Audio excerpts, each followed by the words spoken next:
Hello folks, we are once again back with our voluminous exercise 6.5, having so many problems. So we are now at the 12th problem, in which they give us a function and they ask us to find out the maximum and minimum of this function. So we have learned that while we are doing the maximum and minimum, if we have to find, we are going to go about doing the way how we have done the absolute maximum minimum. So what we are going to do is we'll take the first derivative, get the critical points, and check where we are getting the maximum and minimum values. That is going to be our approach. Quite easy to do. So that's how we are going to get across doing it. So in order for communicating easily, so let's call this as f of x to begin with. Let f of x be equal to x plus sine 2x. That is our function which we are defining. It's a closed interval 0 to 2 pi, so let's find the critical point. So for that, first we'll take the derivative. Let's find the f dash x. So that is, for x the derivative is 1, and for sine 2x the derivative is 2 cos 2x. In order to get the critical points, let's make the first derivative 0, which means it is 1 plus 2 cos 2x, which is 0.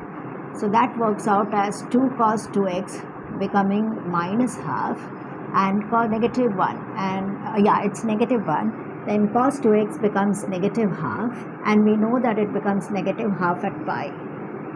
So when we work that out, so not pi is negative 1, so it can become negative half at 2 pi over 3, 120 degrees. That's where it becomes negative half.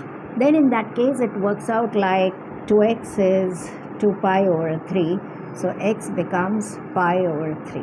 So one more critical point, that the critical point that we get is pi over 3. Therefore we have to look at the function at 0, at pi over 3, and at 2 pi. And from there we will decide where is the maximum and minimum happening. For example, so let's take what is f at 0 to begin with. F at 0 means it's 0 plus sine 2 times 0, which is sine 0 is 0, everything is 0. Let's go for pi over 3. So it is pi over 3 plus 2 sine 2 pi over 3. Pi over 3 plus sine 2 pi over 3 means sine 120. Sine 120 is in the second quadrant, where sine is positive. So sine 120 can be written as sine pi minus pi over 3. It's a sine quadrant, so therefore it will be sine pi over 3, and sine pi over 3, that sine 60 we know is root 3 over 2. So this is 3.142 over 3, and this is root 3 over 2, so 1.732 over 2. So that's how your value is going to be. I don't know whether we will require in so much detail, but let's find out. This is 4 times 12, 7 times 21, and 0.8 times 16.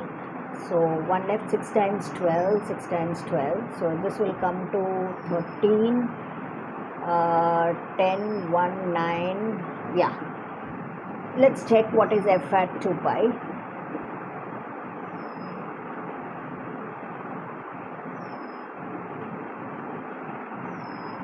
Yes, I also suspect that it can be negative half, of course in the second quadrant. It can be negative half also in the fourth quadrant, because there it is negative. So it can be 2 pi minus 2 pi minus pi over 3. So that can be 5 pi over 3.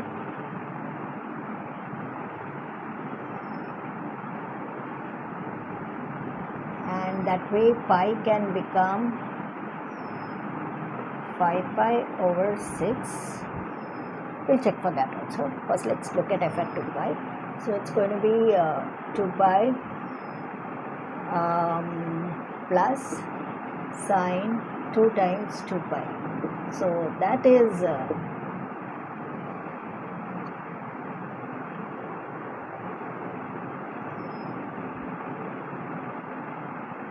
that is going to be 4 pi, that's sine 4 pi is going to be 0, and 2 pi is 2 times 3.14, so 3.14, 248. We'll check for f at 5 pi over 6. Small thought. Let me see if it's fine. 5 pi in the if you require the cos value as negative half. Okay. Yeah, I have my own corrections. So it cannot be 5 pi over 3 because cos is positive there.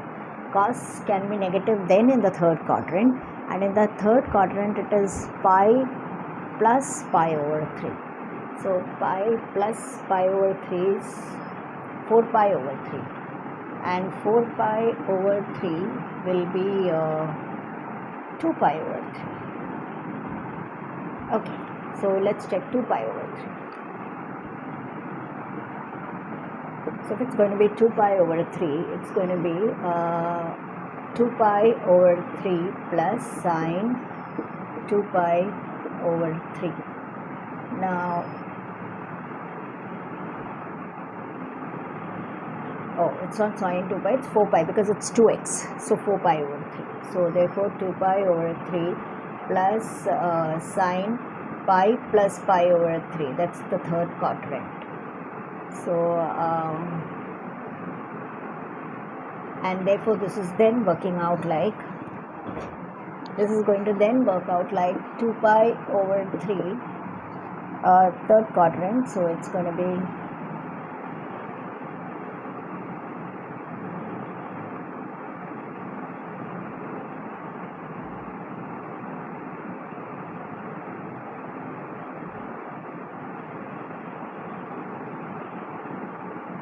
perfect, yeah. Minus sine pi over 3. So because it's in the third quadrant is not the quadrant of sine, so it will take a negative sign. Now therefore it is like 2 pi over 3 sine pi over 3 sine 60 is root 3 over 2, that we've got the values, root 3 over 2.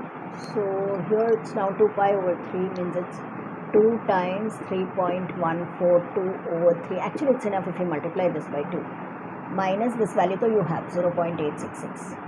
1.047 times 2 can give you the answer. 1.047 times 2 is 14, 8 and 1, 9, 0, 2.094 to be subtracted from 0.866. So that's 8, and this is 8 and 6, 2, and this is going to be 10 and 6, 2, 1, 1.288. That's what is coming up.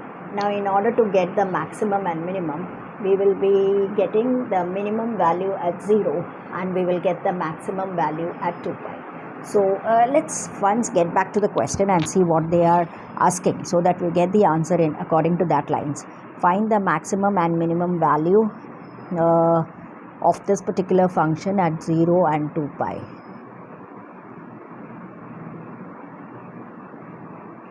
Alright.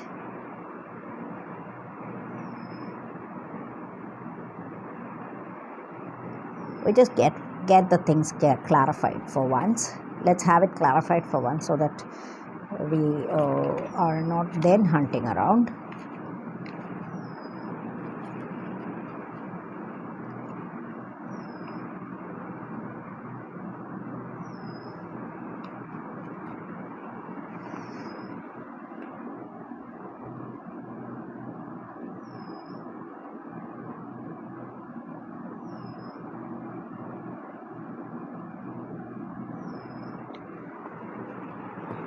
Yes, so they are asking only for maximum and minimum value. That's what I was observing.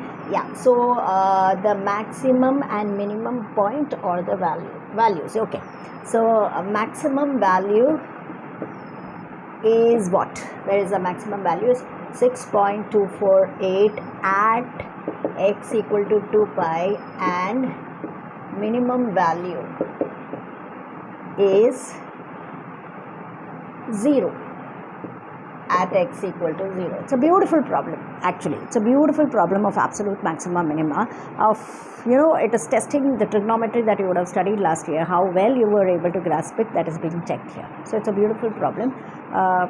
It's covered the entire board, so maybe we can give it a halt, and with the next problem we'll meet in the next video. Thank you.